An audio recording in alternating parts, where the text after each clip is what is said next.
everyone, what's up? What's up? Welcome back to the Convo Couch. And I am doing a special video today. Pus and I and Johnny went to Tulsi Town Hall, so we still have a lot of footage that we need to sift through.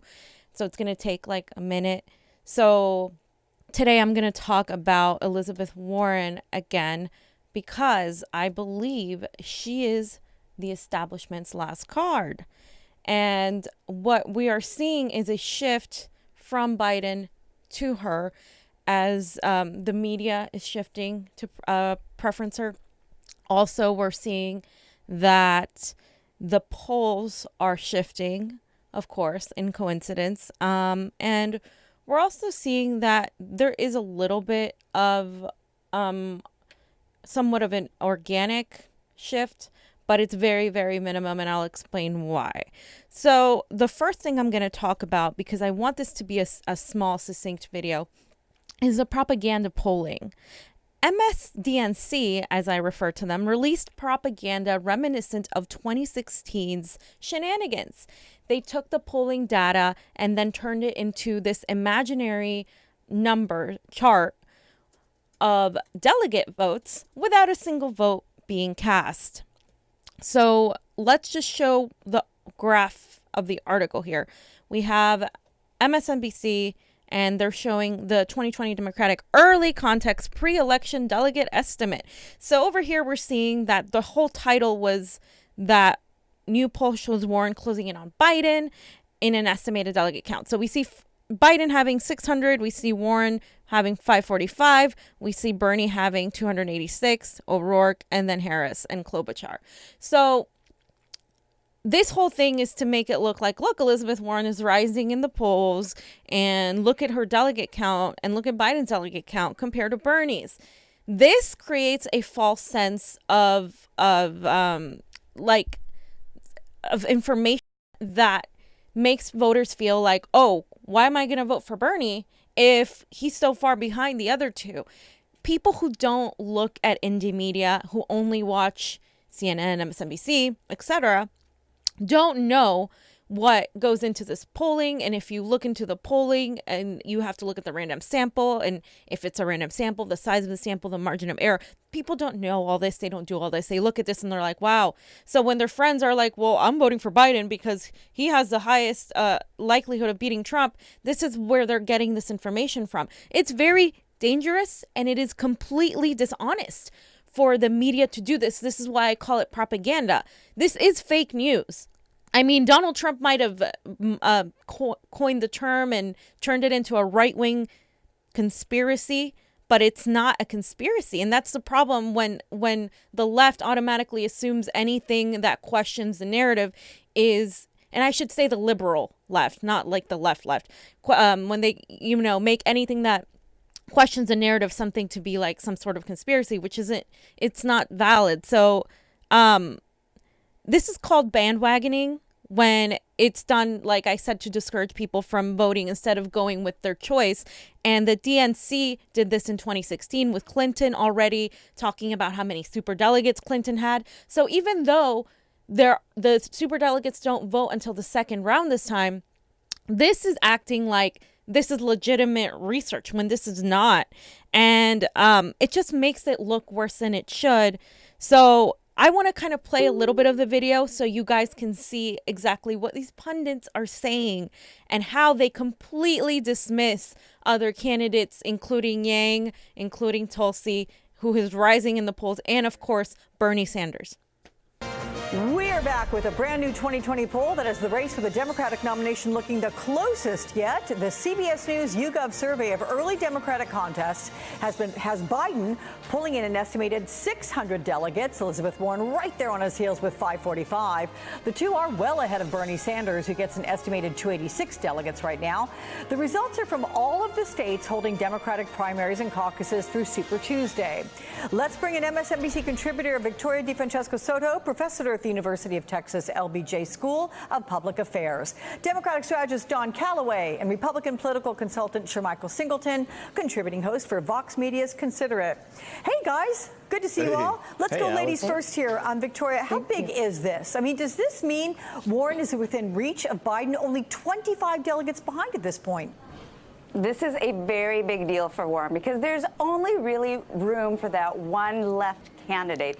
Is it going to be Warren? Is it going to be Bernie Sanders? And here from the delegate count, we see that it's shaping up to be Warren. And then the mirror image of that is that we're seeing from public opinion polling that's coming out as well that she's also gaining on Biden and holding her own pretty strongly against Bernie Sanders. This is super important. It's even more important, Alex, because remember that the DNC changed its method of how it's going to count superdelegates. So whereas before the superdelegates had a bigger impact that helped those established candidates like the Bidens, this time around the superdelegate is only going to be used if someone doesn't have a clear majority, you stop it right there? Which means that getting that prime delegate count. Okay, I just want him to stop it right there, and I'll let it play a little bit more because she's literally saying they're manufacturing consent here. Like, it looks like there's only going to be room for one candidate. It looks like it's going to be Warren. Not only is she saying that, she's also making Warren look like she's the progressive.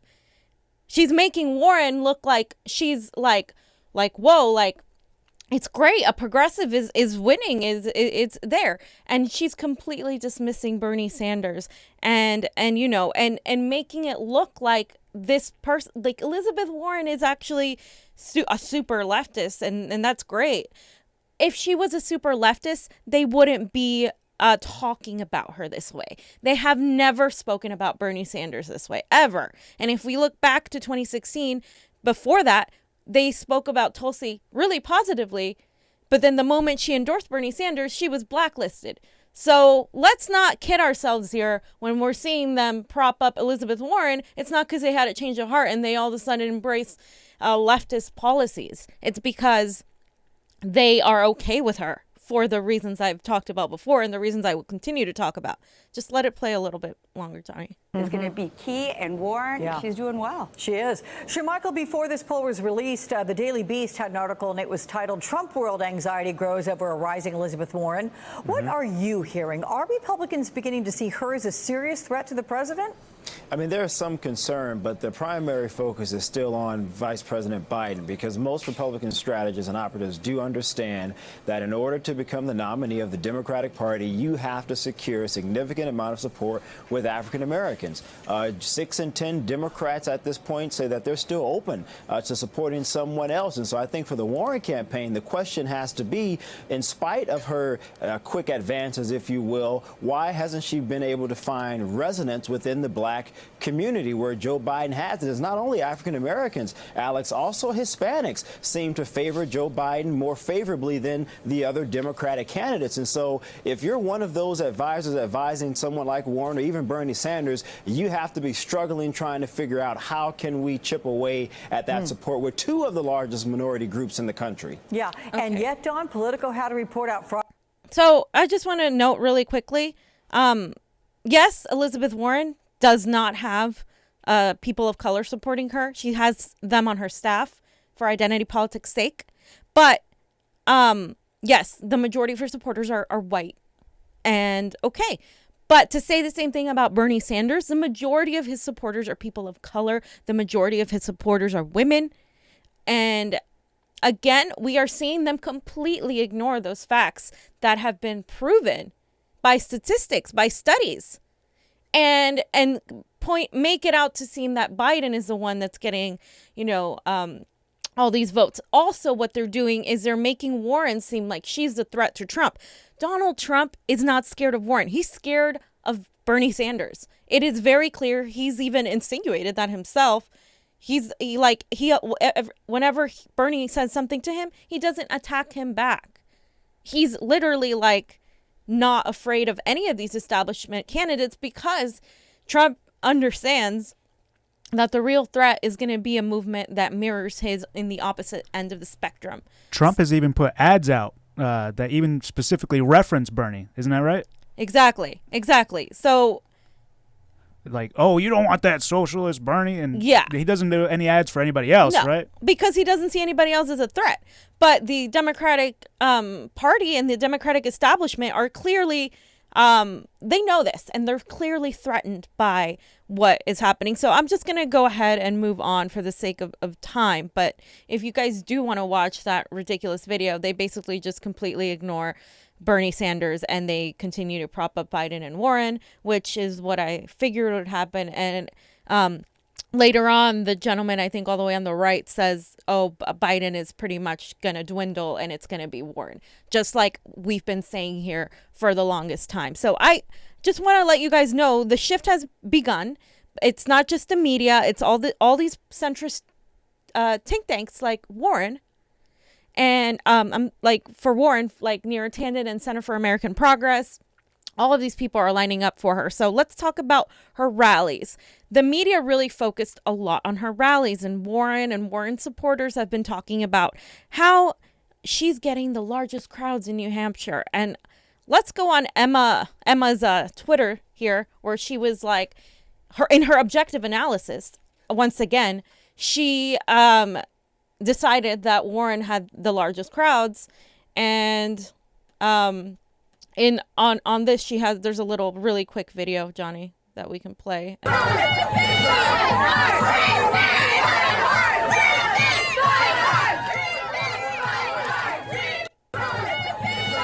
So in this little video, and the tweet, Emma said, Elizabeth Warren runs out to greet supporters at the New Hampshire Democratic 2020 convention. Her crowd is clearly the largest here thus far, with Kamala Harris coming in second in that area, Andrew Yang in third. Okay.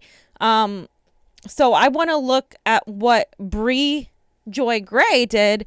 She retweeted that, and she basically said, oh, that's great, but we were out canvassing and knocking on doors. I'm sorry, I don't think I linked you that one, but she retweeted it saying, oh, that's because all the Bernie supporters were knocking on doors.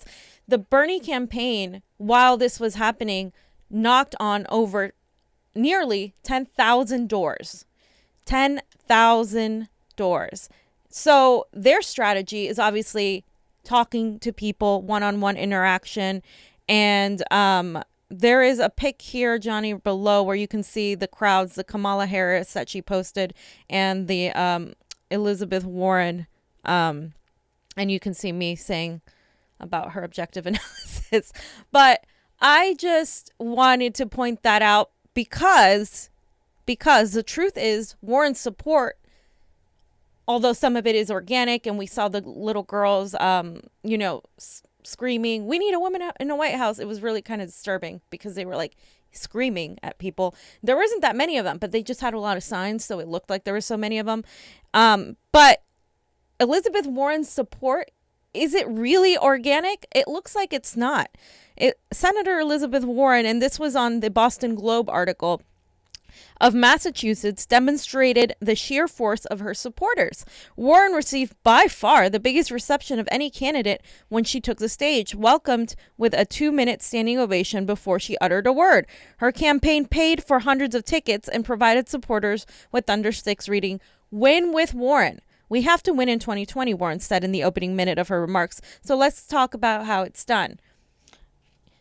If you are rising in the polls, if you have the largest support and you are, going over Joe Biden in some polls, why would you need to pay in New Hampshire, which is part of New England, for your supporters to show up there, right? And I can't confirm that they offered them anything else, but the fact that they paid for their tickets is a big deal.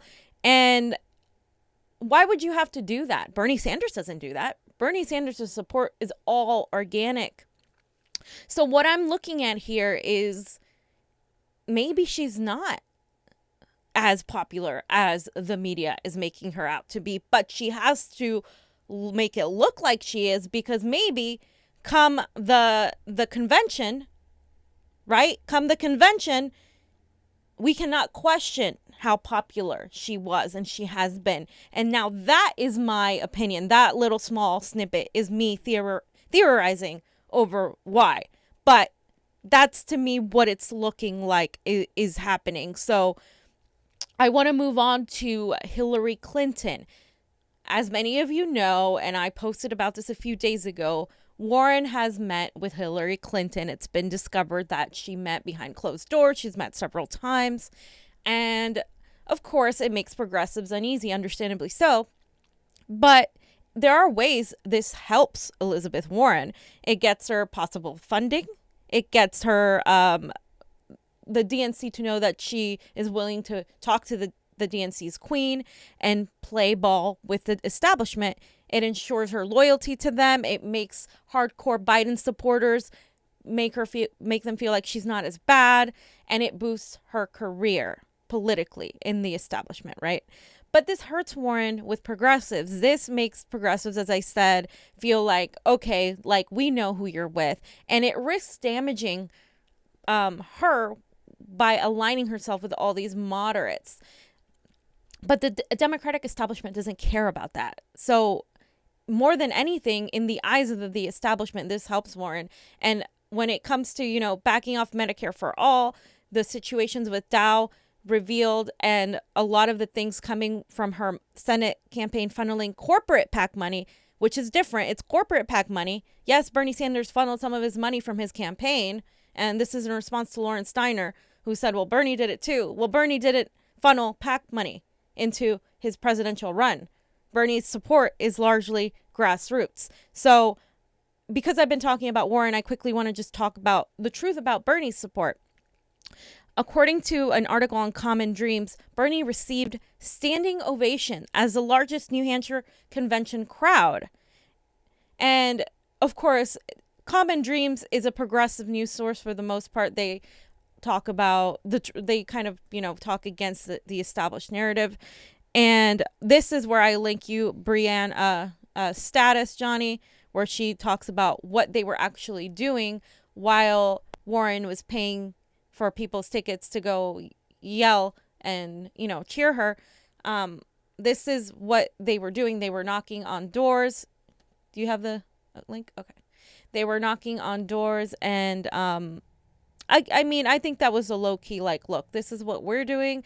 This is what matters. We're here knocking on doors for people. You got it? Yeah. Okay, I'm not seeing it. That's fine. Okay. Another thing that is a reality is that Bernie Sanders got 53 endorsements from New Hampshire public officials. 53 endorsements, and you guys can look it up right here. There's the PDF, and it's a lot of public officials, which is important because they do have a lot of weight. And of course, it shouldn't always, I don't think it should be like that. But Bernie Sanders, in my opinion, has New Hampshire on lock. Like he had it last time. He's gonna get it. I mean, saying that Elizabeth Warren is now beating him in New Hampshire is about as ridiculous as it gets, especially when he's got all of these public officials, when he's out, and on top of that, he's canvassing and talking to voters out there on the ground. So while the media may make it seem like his support is dwindling and Elizabeth Warren's is rising, the reality is that's what they want you to think, to discourage you from voting for him and from following your convictions and your intuition and your heart, because that's how they win, by placing doubt, planting that seed of doubt in your head. And we can't let them do that. And this is why it's important to look at independent media, because we're not going to sit there getting paid millions of dollars to tell you something that we were told we had to tell you. And there are people that are fighting against that, and I appreciate them. One of those people is Crystal Ball from The Rising, I think is her show. She's doing a great job. She's still within one of the establishment outlets, but for being in that outlet, she's calling it out. And I really support people that are capable and have the guts to do that. With that said, I wanted to make this a short show. Johnny, do you have anything else? Okay, Johnny has something really quickly for you guys. I wanted to make it short. So yeah, just I looked up the hashtag NH Democratic Convention, and you can look it up. You'll see some supporters, Corey out there, Beto, Buttigieg, and then I just wanted to show how Tulsi supporters are out here hula hooping, having fun. We got the peace sign there, peace flag. Yeah, that's Tulsi supporters, and then there's more videos about. There was one video. Yeah, there's some Bernie supporters here. There was one video of that there was a lady yelling. What was it? We need a Woman in the White House. Yeah, That one. a woman in the White House. Yeah, that's the one I was talking about. That one's really disturbing. Yeah. I can't even hear it. Like, it's really disturbing to me. And you know what? Just on that note, before we go, if you want a woman in the White House, why isn't it the most progressive woman, the one that doesn't take corporate PAC money? The woman of color, if you're going to play identity politics. Yeah, right? let's play identity politics. Why are none of these establishment Democrats who love identity politics supporting a veteran woman of color who doesn't take the money? Who doesn't want green bombs, who is an anti-interventionist? Maybe, just maybe, because she, like Bernie, is the biggest threat to the establishment. And I'll leave you guys with that thought. Thanks for watching. Thank you. I'm going to go look at the comments and read through them and respond. Thanks for all the support. We really do appreciate it. Please like, share, and subscribe. And donate to our Patreon if you can. And from Johnny Tsunami and me, Convo out. Peace. Bye.